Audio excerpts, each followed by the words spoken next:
Shout out Bruce Gas, aka Toka too. You know I had to drop a track for my boy. Hot. Yeah, many of rapping boys out here telling fake. I'm the hardest young nigga, I ain't signed to no label. Hey, Bruce Gas putting up fights on the table. Calling that boxing since Kane versus Abel. Smoking so much gas, you would think that shit was fake. I'm the people simple like Muhammad Ali. Shut up, Bruce Gas. One day we gon' meet. Yeah, we gon' blow it down. We gon' smoke hella weed. Yeah, we gon' blow it down. Take a head out the Toka too. Slipping hella shots, feel like Tyson with the peak. Little Glock on my side, but it hit just like the crew. Shut up, man. Chat real shit. That's my fucking dude. We always cooking on the pan. Straps my side, I ain't talking about no sin. Bruce passed me the blunt, I'ma light it like a candle. Hey, non-stop bars, man, I always spit flames.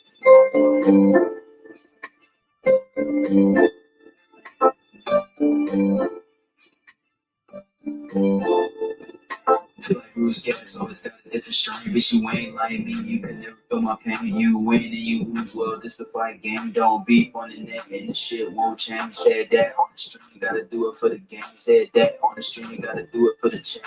I ain't undisputed. Yeah, hold on, I ain't undisputed. Hold on. Straps.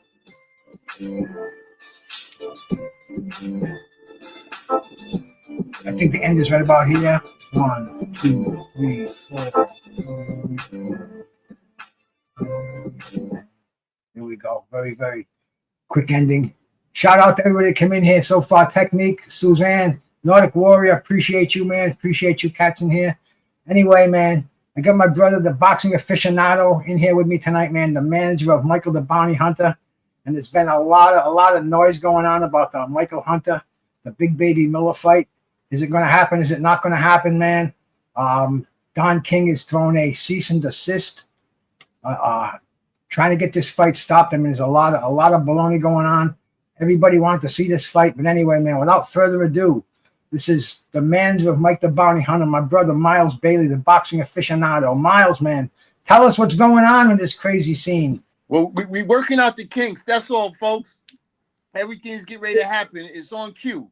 And what's happening? Let me just put this in because I got two hats on because I'm working with Ike Ikabuchi. And I know we're talking about Mike, but Ike, he wants Usyk. He said he's just holding his crown. He's just warming it up. So you're going to hear about that too because this is important because Ike is fighting on the 23rd against Fina in Africa. So that's really going down. So we'll have the link. Everybody can go see. And I got my man that's really, really working hard on it. I'm also working with Jim Hunter and a lot of other people. But Ellie Setback, he's good.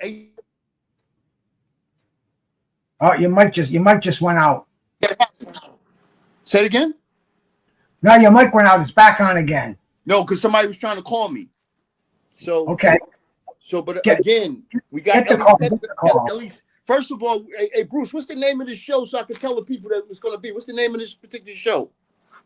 I know you got me. I don't even know what I named this particular show. I'm in StreamYard, so I can't see the YouTube headline. I think I just put Mike Hunter and Big Baby Miller. Okay, but put my name in there somewhere so people can know when I put it out. Add me to it. Don't worry, Miles. We definitely will. But I didn't know who was going to come on here. This was just a put together free for all, man. Nah. I'm gonna try to get Mike back on because Mike, he's been tied up today. But I told him, he said, all right, Nermo's gonna call in. The guy's gonna be in his corner. He's one of the seconds. Nermo Lorick. He's down at the Cops and Kids. So we're making some big headways with this. And my buddy, the Nordic Warrior out there, he says Ike is not going to fight Usyk. The dude is like 52. So yeah, that's what he's saying. But when first of all, Ike hasn't lost until he loses. He wants to break George Foreman's record. Prize fighting is behind it. We working on something else big too. I had to get ahead of that one. But 2 years old. Is he going to go the George Foreman route? Is he going to take on all the bums of the month club? Is he going to take on? What he's going to do, and I'm telling you this, he's going to knock out this bum, Athena, over in Africa next week or in 2 weeks, and then he's going to take on maybe a Kinsey Morrison, something like that, or whoever else can get in his way, but we got some stuff lined up for him. What about Pulas? Like, is that fight still on the horizon? Nordic was Yeah, what had happened is that Don fell a little short for whatever reason. I don't know the legalities, but Mike has to fight because Mike has to make a living. And if he stays rusty, he'll fall off. So that's why he's taking the big baby fight. That just came across the table and we grabbed it. That's why it's on that undercard 2 days before the Crawford Canelo fight. It's going to be at the Blue Fountain in Las Vegas. It's really seriously going on. We're just trying to work out the kinks. See, I'm being the middleman to keep peace. That's all. We're trying to work it out so everybody could be happy. As they say, it'll be a happy ending. Like when you go get the massage from the Chinese women, they give you a happy ending. I heard about it. I never had one of those before, but I love the happy ending because that's what we want to have. We don't want to have a horrible ending. We want to have a happy ending. Hey, Jim is in the background, but once again, we're not connected. So I'm gonna have to call him on our phone. Jim, all right, let him get in. Let him get in some kind like we did before. All right, man. But I don't get why he can't get in with this with the. Well, you know, Jim is from the Ice Age. Bro, there ain't nobody around from the Ice Age more than me, man. No, he's older than you. Not much, but he's a couple years older than you. He won't tell me his age. Well, I'm not gonna argue about who's older, bro. But well, he was there on the ringside for George Foreman. He's so close and yet so far. Listen, he was on there with George Foreman and Ronnie Lyles. He was on the ring apron. Remember that? Yep, he told me those stories. All right, let's see if I can give him a buzz and get him in here. Because Jim, I see you in the back, but once again it says device not connected. Is there like some kind of I don't know, some little fucking thing on your phone that's just keeping you from getting in here? I'll call you on the regular line, but I like it better when you click in and come in. But I'll give you a buzz. Hop out and try it again, and then we'll try to get you on. I'll get you on here with the direct landline, the old Google line, the Bud Files. Thank you for coming in. Appreciate it here. Like I said, I got a new phone coming in the mail. I just got a thing from Walmart. It's on the way. It should be here tomorrow. So I got this Obama burner phone here, and it keeps going out on me. And man, I'm having all kind of problems with it. But anyway, let me see if I can call up our brother Jim here. Well, in the meantime, let me tell you what's going on with Ike. Yeah, you keep it talking, bro. You keep it talking. Yeah, he said he got these belts coming. He said that Usyk is keeping it warm for him. He said for 26 years he's been out. He's trained. He's mental. He's got mental stability. Plus, he said he's got 3 degrees. He said he's ready to break George Foreman's record. You think that's realistic, bro? Yeah, he's got a puncher's chance. All right, there's your boy right there, man. Jim, the catfish hunter. We're bringing him out of the bullpen. He's going to close the deal. Come on, Jim. Somebody from the Ice Age? Well, I don't mean it like that, Jim. I just was putting a little spin on it. You know, you my dude. You're the guy. You're like the guy. You know, the wise man. They got to go to. So when I tell you, I bring him out the left-hander. Come out and close the show. That's what I have him for. Because without Jim, he's the straw that stirs the drink. It's like with Belichick when he put Brady in. See, he knows how to do it. That's me. So I bring him out, and Jim closes the show. Okay, Miles, but everybody wants to hear about the Mike the Bounty Hunter fight. Everybody wants to know how did he get that fight? Because first of all, let me just say we hear like one day the fight's on. Ring Magazine makes it official. The fight's going to happen, and then today, yesterday we hear that Don King's all pissed off about it. He fires an injunction at him. Wow, what's going on here, guys? Help me.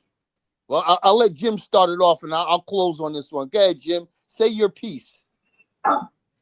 Oh, heavens. If I do that, I'm going to put my foot in my mouth, and it'll take me an hour to extricate it. So I'm not looking to bore your listenership by all that. But yes, there are some what's the nice way of putting it? Not so subtle nuances taking place with this fight.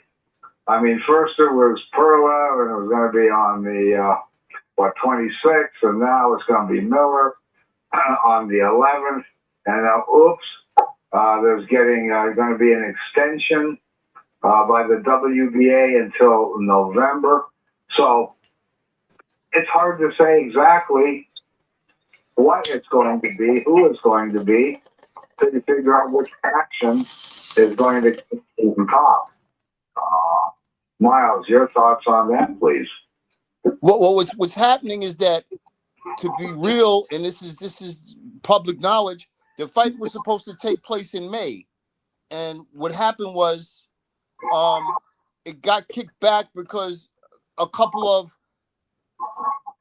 they were negotiating, and as they're negotiating, they figured it was good. They were looking for a venue, and that came through to where it was a little hiccup.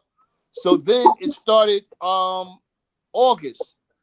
They were going to do it whether in Vegas, in Florida, and then the WBA saying, hey, we got to move this along because we're in end of July. So Don, by August, has to have the thing taken care of to where it can move forward. And then they gave them all last week. Hey, Don, let's get this show on the road. For some reason, Don couldn't put it together. I don't know the nuances, the legalities. And then this came across the table with Big Baby, and we grabbed it because it's a nice opportunity on the 11th, basically the undercard, right, where Crawford is fighting Canelo, and it's going to be at the Frontier in Vegas. Great opportunity. And everything was great until yesterday. Then Don put the injunction, and he didn't legally go yet. I guess he's a little upset because he didn't hear about it till social media, but I think it could be worked out. It's just so, like you always say, it's always all about the money. We can work it out. Let the man fight, because the man has to make a living. He has kids. He has a family. He's ready. He has one loss to Usyk. Usyk has fought everybody twice. He fought Anthony Joshua. He fought Dubois, and he fought Tyson Fury. He fought Michael once. Michael lost 30 pounds. He was weak. But as Max Kellerman said, if you listen to the first fight, he said Hunter is taking Usyk to school. He just ran out of gas. So we're ready now. He has one loss in 27 fights. Let's go. So that's what this is about. So the Big Baby thing is great for him because he's only got one loss. So the boxing world is going to see a real fight. Listen, you got a guy 24, 1-2, and a guy 26, 1-2. So this is a match made in heaven for boxing fans. That's why everybody's buzzing about it. And it's sitting right at our doorstep in less than a month. Everybody's dude, this fight is bigger than the Pulev fight. I mean, this Hunter's a better replacement because Big Baby Anderson, he doesn't even want to box anymore. You know, he's got that humdrum attitude. These guys, I mean, with Hunter, it's the end of the line, and with Big Baby Miller, I mean, this guy's he's the pharmaceutically created heavyweight, the monster in there. He says he can't get a break. This would have been a great fight, and plus, this is supposed to kick off the Canelo and Bud weekend. It's on a Thursday night. That fight's on a Saturday night. I can't see why Turkey can't just pay off Don King to Well, like I said, I think we say we don't want to put our foot in our mouths, but I'll let Jim say his take, then I'll go. What do you think, Jim? I never spend other people's money, my goodness. But no, there would seem there would be a way forward, as you pointed out, Bruce, for the boxing fan, to see what could be a really outstanding heavyweight fight and be a great lead-in and kickoff to a fine weekend. But if you've got parties that want to give the boxing fans what they like, and everybody works together, as Don King says, working together works. I think between Mike Hunter and DK and the organizational groups that are heading the now September 11 card at the Fontainebleau, Yep. I think it could happen. No reason it really couldn't or shouldn't. That's Dana White with the The whole part for that to happen, I say couldn't and shouldn't. That is all contingent upon all parties being on the same page. I'm over the years doing negotiations, primarily in boxing, and I don't know if this would apply to selling gizmos and widgets and what have you, but I have found that if you have a deal in which one party is totally unscathed and the other party needs a tourniquet, that deal isn't going to last. Everybody's got to bleed just a little bit to make a good deal and to make it stand up. Any attorneys out there, please feel free to disagree with me. No, Jim, this is why I say, see, this is why you bring in the left-hander, Bruce, and close the show. This is what I'm talking about. This is what Jim does. He's done it for 40 years. Larry Holmes, Mike Tyson, Muhammad Ali. He's that guy. That's why I have him in there, you see? Now, anybody listening would say, hey, Jim has a great point. Let's close this out and give the boxing fans what they want to see. This will be a great fight. So we don't know who's going to win, but whoever the winner is will be in chance for a shot at Usyk, because now you have guys that are taking a shot. This is like putting your O on the line. Both guys got one loss in almost 30 fights. It's just like putting your O on the line. I'm going to be honest with you too, Miles. This is a much more intriguing fight, the winner of this fight, taking on Usyk, than Ike Iwabuchi taking on Usyk, in my opinion. So I agree, but we just got to see what Ike has left, because Ike's in a position where when he was beating up on Chris Bird and David Tua and all those guys, nobody wanted to fight him, from Holyfield to Tyson to Lennox Lewis. He went and took on everybody, but he had a misfortune and stay with the state for 20 some odd years. But he's back. He's training hard. I got my man Ellie set back, really pushing. He's going to put out the video in the next couple of days. He has boots on the ground over in Africa, and we're going to move this thing really nicely, because I'm the guy behind the scenes making it happen. So that's why I got two hats on. It's going to be interesting, to say the least. You know, I'm going to enjoy it one way or the other. But I don't know. I don't know how much stock I can put in it as a real fight, as a, you know, Ike Iwabuchi coming back as a contender. I mean, I remember his last fight against Chris Bird, and he stopped the unstoppable. You know, and his fight with fucking David Tua. But man, that seems like a lifetime ago. But that's all right. That's all right. It's like Methuselah. He lived 900 and something years. So we're talking about 25 years. He's nothing but a baby. Think about it. If it's like riding a bicycle. If you could ride a bicycle and you get back on, hey, you could ride a bicycle now. See, in the boxing game, people got to know you can have a puncher's chance, and that's what Ike has. Now, don't get me wrong. If it goes a few rounds and Ike runs out of gas, okay. But if he gets him in a round or two, it's just like how George Foreman did. But George fought a whole bunch of bums, but he did come back, and he did knock out Michael Moore. So he did do it. Catfish, as neutral as you can. As neutral as you can do it, bro. I am just amazed at the enthusiasm Miles is generating. I mean, he's going to be the most enthusiastic, energetic guest you've had in weeks.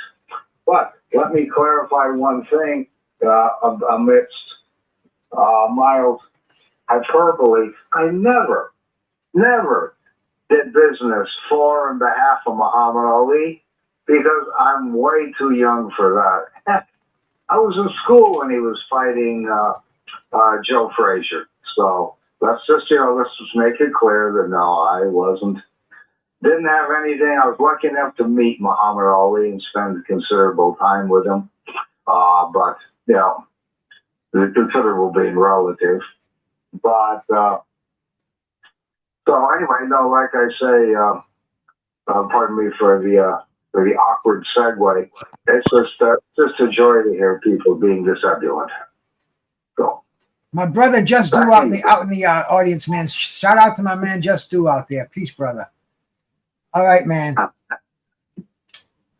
Now, you spent a lot of time with the great Muhammad Ali. When Muhammad Ali, when he had his final fights with Larry Holmes and with Trevor Burbick, how old? Still on my thing. I'm buying.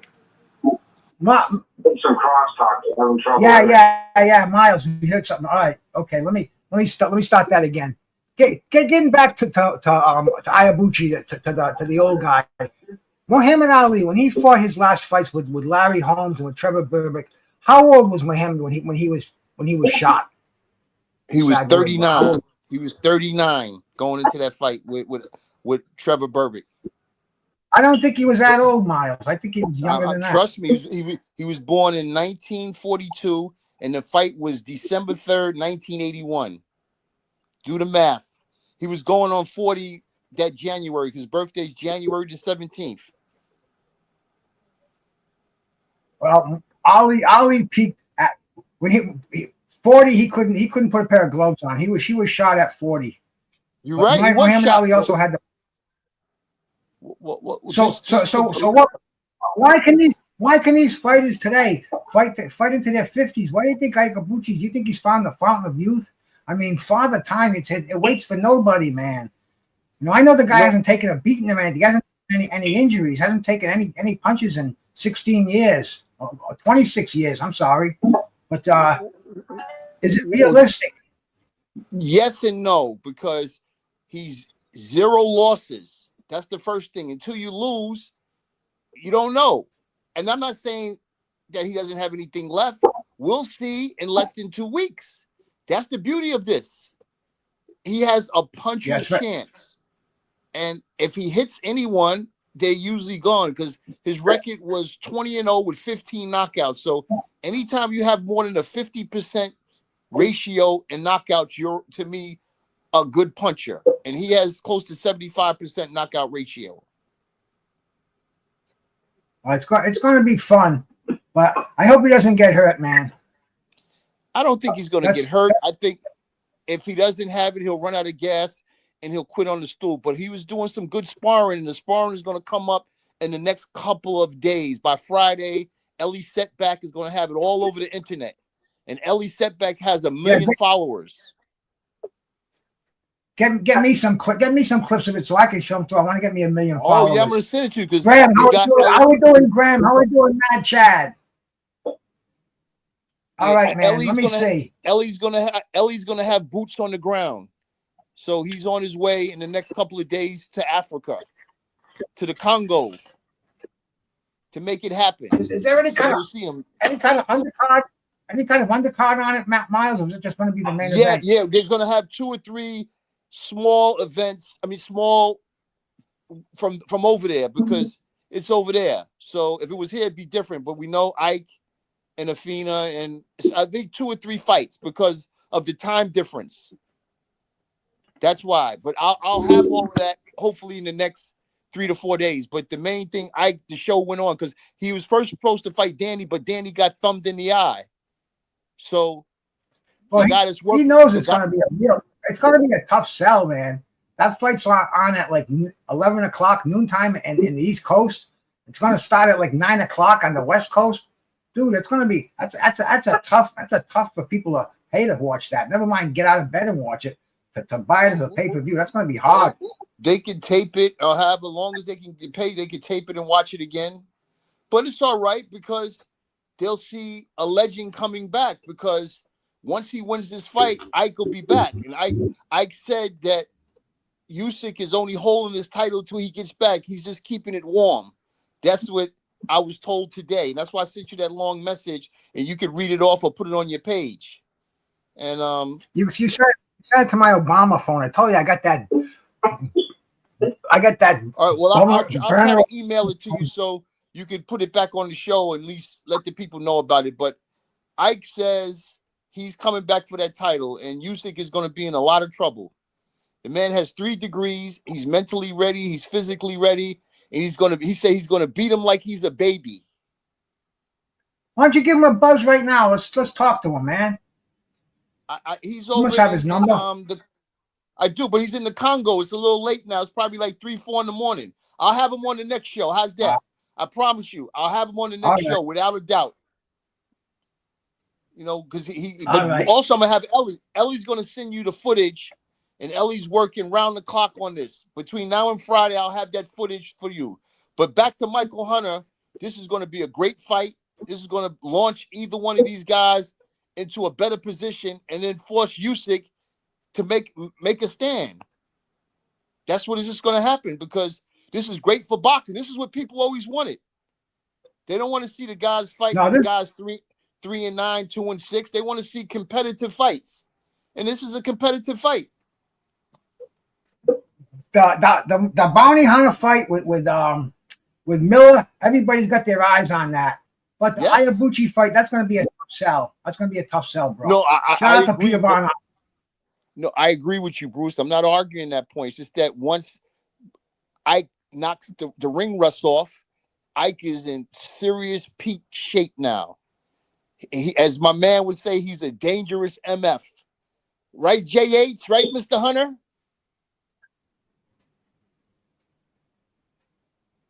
Jim, you still with us? I said that you always told me that Ike is a dangerous. He's dangerous, Ike. Yeah, Jim was always telling me from back in the day. Catfish, did you ever work with Iwabuchi? No. I worked with Cedric, but during the time, I think that was about the time that Ike was. I started working with Cedric in the early 90s. I never had the pleasure of doing a card with Ike, so which. Yeah, because that's probably a good thing. At least I get. Go ahead. No, just a crazy story. I mean, it's unfolding right before our very eyes now. The final chapter, and it's just amazing. It's just just totally bizarre. I can't. It's almost like we're in the Twilight Zone over here. But the good thing, we're bringing a lot of spice back to the heavyweight division now, because you got Usyk, you got Mike Hunter, you got Big Baby, you got the whole now. You got Deontay Wilder. Everybody's taking a shot and throwing their hat in the ring. Shout out my brother Peter Von Ox out there, man. Always appreciate you showing the love, my man. And I got Jim Catfish Hunter on here, and a Don King associate, a guy who's been in the boxing game since way before anybody. And I got Miles Baily, who's managing Mike the Bounty Hunter, who's doing some behind the scenes work with the Ike Iwabuchi fight that's coming up in just a couple of weeks. And hey, man, anybody has any questions about either of these fights, drop them in here, and they'll be answered. But Jim, when did you stop being real active? And when did you stop being real active in the fight game? I know when you started. Around the time that COVID hit, and that was okay because my wife and I both agreed that it was. Well, I was getting tired, and she was getting tired of me flying 90 to 100 times a year. So it seemed like a good time to decide to, just kick it back a little bit, and that's what's happening now. So it's been 5 years plus since then. That's fine. They don't let me go and what did you deal with my pine trees and my rose bushes. Did you go out with a whimper or with a bang? And what was the last fight that you remember that really got you going, bro? I don't know about a whimper and a bang. At least I went out without a lawsuit trailing me, so that's always a bonus in the sport of boxing. What was the last big fight that I dealt with? The one I remember? Yeah, that you were involved in. God. The last big one. And it's been 7 years, I'm sure, so you can talk about it. Oh, yeah, but I mean, I don't recall. Well, what the heck? I had a lot of fights. I didn't have any one big fight. I mean, there's a lot of fights that come to mind, the Fan Man, the Earbite. And it's not just those events. Everybody saw those or were in attendance, have their memories of it. But there was always residual stuff that comes along with those. If I told that story, I know the MGM would sue me, so forget about it.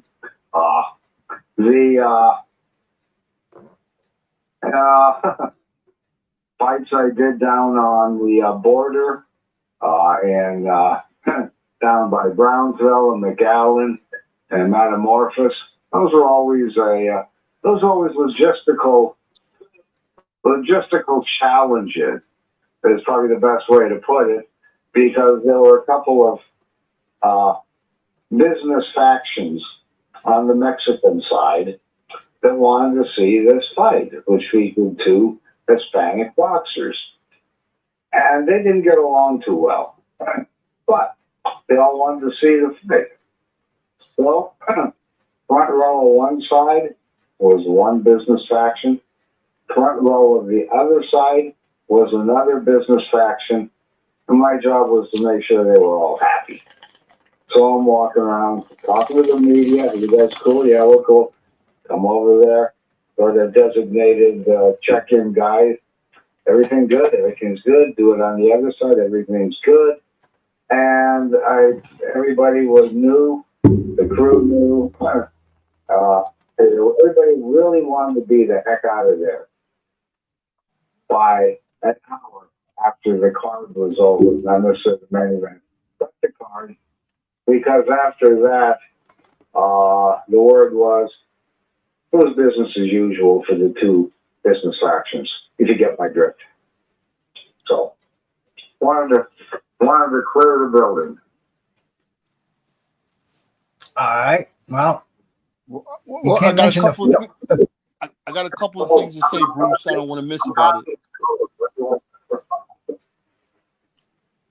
Go ahead, Miles. Sorry about that, Okay, bro. we got the RX Sports. We're working with me, Michael Hunter, but we're working with Dennis Schultz, Eric Mason, Tony Kennedy. These guys are out of Baltimore. We got a big thing going on. They have this stuff called Blue Magic, but we're the Four Kings, so we're working together and moving forward with this. And this is our team, because they were over in London last month, and they said Mike was beloved, 90,000 people, because Tony went over there with him.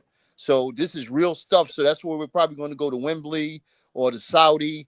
And these guys, we're one team. We're going to be rolling hard. We got a meeting next month. We're going to Washington, D.C. to at the football game. And Max Crosby is Mike's man. We're going to be on the field on the 21st of September. And we got a meeting with Under Armour. We got a lot of stuff going on. So we're just saying this now so people will know. They'll see us on national television.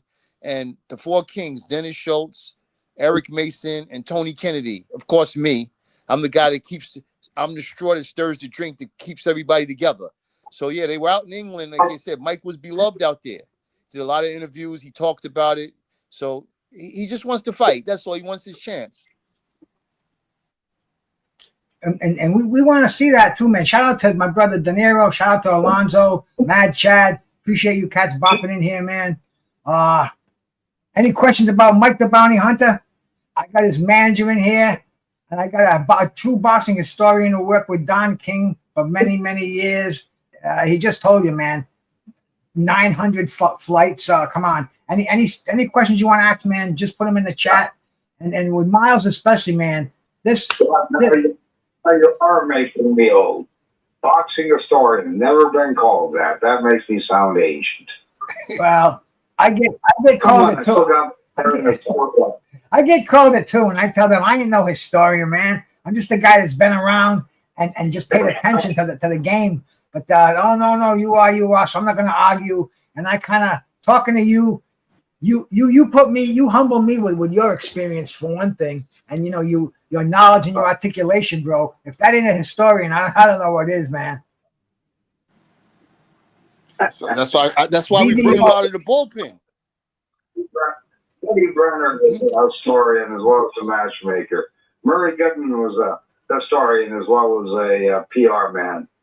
I guess you wear a lot of different hats the older you get. What can you say? What can you say? The thing is, man, a lot of these cats like yourself, that I'm in that club too, but they're passing away, and it's kind of a cliche on YouTube here, but they say we like to give you your flowers while you're still here, and it makes a lot of sense, because life is so fleeting, and it's just good to get on shows like this. Me to have cats like you on here that just can educate us, take us down memory lane. you know, and we got Miles in here on the cutting edge, man. He's got one of the biggest fights in boxing right around the corner. He's managing one of the main participants, and you know, we got Yahoo Sports has got an article from a couple of hours ago. Don King has put a cease and desist order on it. Turkey Al-Sheikh is co-promoting it, and I mean, I'm sure that they're not going to just let this fight fall apart. And we're not talking that much money either. Don King, his whole he went through a bidding. He had to bid for the Pulev and Hunter fight, and I think he got that fight for like a 1.2 million, something ridiculously low like that. That would be you know, pennies to Turkey Al-Sheikh. So I kind of think this fight's going to happen. And you know, Miles showed us the training camp of Mike the Bounty Hunter, the expenses that this guy has, just the thoroughness of a training camp now, man. You got a nutritionist in there, you got a masseuse, you got a cut man in the camp, you've got doctors taking blood samples periodically. It's just so advanced, and the price they pay just for an 8-week training camp, I mean, it's we got the receipts, $164,000. Most fighters don't even see that in their lifetime, and this is just preparation for a fight. And this is from Mike Hunter. So I just can't see this fight not happening. That's what I'm talking about, Bruce. That's why we're gonna work it out. We just gotta just button up a few loose ends and tighten up some corners. It won't be hard. Like they say, it's always about the money. BVO got a question for you, Jim. What's going on with the great Don King? Have you spoken to Don lately? I have not spoken with Don. I'll be honest, I tried to get a hold of him last week. A friend and I both tried to reach out to DK and see how he is, how he's feeling first and foremost. I mean, hey, he is coming up on 94. 94 this month. But, yeah, 94. But despite having 11 numbers for Don, hey, it must have been number 12. Hey, they worked, they just didn't pick up. So, well, but I'm always able to wish him happy birthday, and he always picks up. So I'm hoping he'll do that again this year. who's running Don King Promotions day to day now? That is a good question, since I am not working with their boxing end of it per se. I would be remiss if I plug the name in. I've heard a couple of names that are handling it. You know, one attorney, Debbie King, Don's daughter. But exactly who is running it, hard to say because he hasn't done many fights. At the end of the day, when there is a fight to take place, and we're not talking the day-to-day when there's no fight signals, Don's always in charge. Don doesn't advocate power or authority to anybody, which is why he has been so successful over the years. So when Don goes, you think the boxing empire is going to go?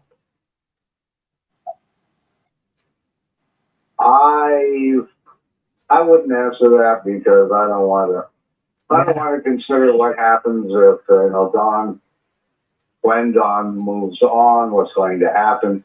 That's kind of like, to me, that's almost kind of, I don't care whether it's DKP or any other promotional entity. To me, it's kind of like, the bird's picking the bones, and I don't want to be a scavenger. So, but thank you for asking. Well, personally, I think DKP will probably be buried when the great Don King is. So this is just the way I look at it. Things move on. There's so many promotions right now, so much money in the game, and Don ran boxing in the '80s, 80s and '90s, even before that. I grew up watching nothing but Don King. He was in charge of everything, and we saw the good side, the bad side, documentaries made about him, different articles, fighters who I've spoken to that I know who had good experiences and more had bad experiences. They're all kind of like you too, Jim. They don't want to talk about it. They don't want people. It is what it is. What are you gonna get Hey, out of it? it's a Read hey, you know, everybody. I'm sure that he had he had his heyday, as does everybody at one time or another. With him, it's just a matter of how long it lasts and how dominant it was. And in Don's case, it lasted a good long time. Still not done. And in terms of influence, I don't think anybody was more influential in boxing than Don. Yeah, and we're not. I hate to talk about him in the past tense because he's still in the game today. He's still got a lot of skin in the game, and he showed it today by holding up a big fight that we're all anticipating. Hey, if you can instruct your attorneys to rock the boat, hey, you're still alive and kicking. Yep, and I mean some fighters. I wonder if I can put any workforce days in one sentence. Say that again, please. I'm just wondering how many cliches I can work into one sentence. Oh, wow. I think that was that. I'm just sorry. Oh, no problem, bro. Hey, Bruce. I want to give a little shout out to my boys, Farad Pinchback and Dave Sees from the Cops and Kids, and of course Nermo, because Nermo's there. But these guys fought with me in the '80s with Bo, Mark Breland, Mike McCallum, Eddie Mustafa. We all fought in the Golden Gloves. Farad won the Junior Olympics with Mike Tyson in 1980 in Colorado Springs. He won over 100 amateur fights. And like I said, he went away for a while, but he knocked out a kid named Clinton Mitchell, who turned pro and beat Bernard Hopkins in his first fight.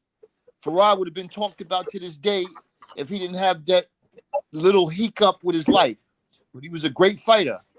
I mean, really, really good. Same thing with David Seaves, who ran the Cops and Kids, and he's still there now. So, again, I got to give these guys, these are my boys. And also Nermo, we're working together. Nermo's going to be in Mike's corner for the fight. So we just got to keep the oils going while we're here. Let the fires burn.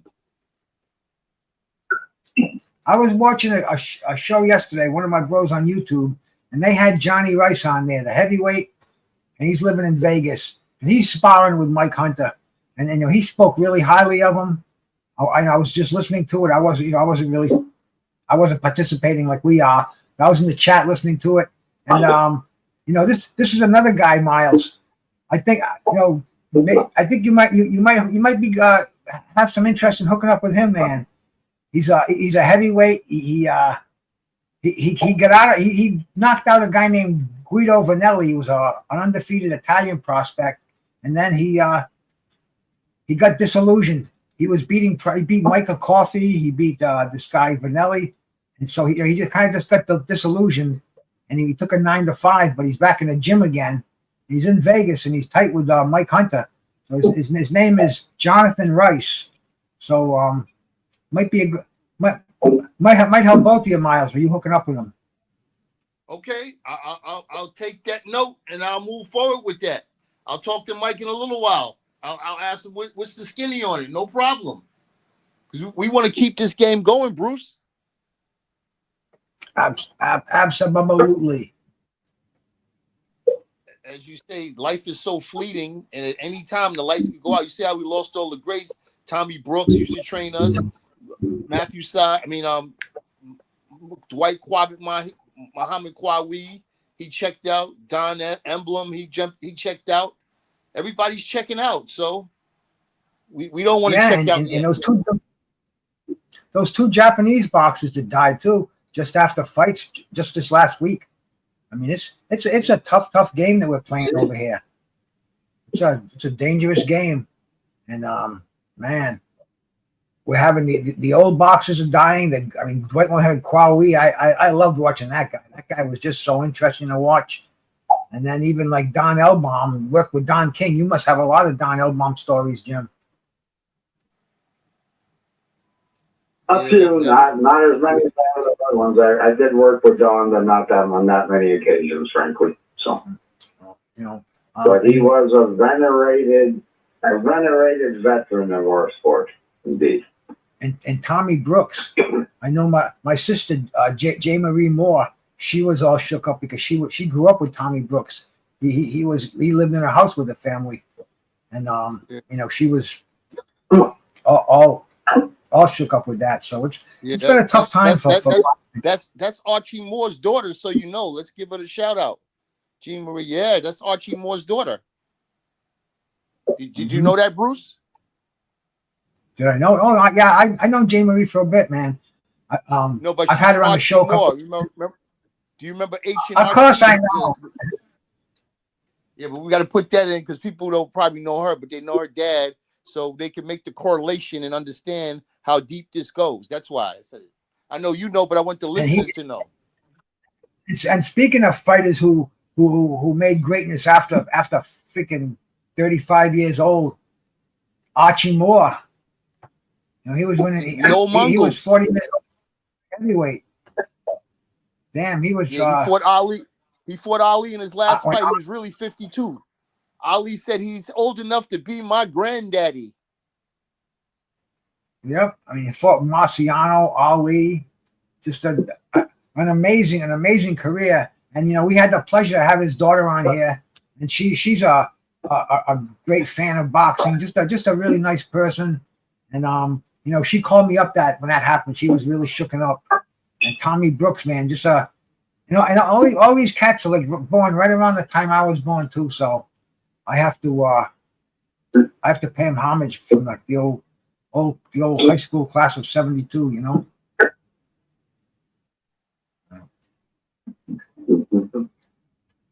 Well, Bruce, is there any more questions about the?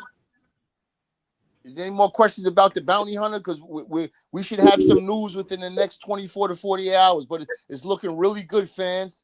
Stay tuned because we're going to do another show soon. And my man Ellie Setback is on the scene. He's going to tell us about Ike and is going to keep everything burning for you guys. This is real. This is going to happen. And yeah, definitely buy this pay-per-view. Support the fight. It's only like $25. And it could be the last hurrah for Ike Iyabuchi. If you want to see some history, get up a little bit early, check it out. And my brother Miles Baily is involved with the promotion. We're also gonna, you know, today was kind of a shock. We were expecting to get some big news with the Ike Iyabuchi, with the Big Baby Miller fight and Mike Hunter fight, but now there's been an injunction.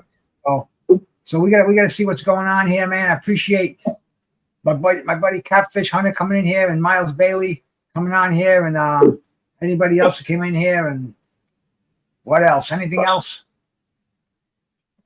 No, we just want to hope the fans, we want to keep them happy. But go ahead, Jim. Jim is the closer. Mr. Hunter? We got Yes. He said, do you have any closing arguments or any closing statements? No, I'm fine. Thank you. I kind of Always a pleasure. Exactly. That's the way to go. Miles Baily, appreciate you coming in here, man. Jim, appreciate you coming in here, man. All you cats in the audience, thanks for coming in. We'll get back with some news as soon as we have it for the upcoming fight. So peace out. All right.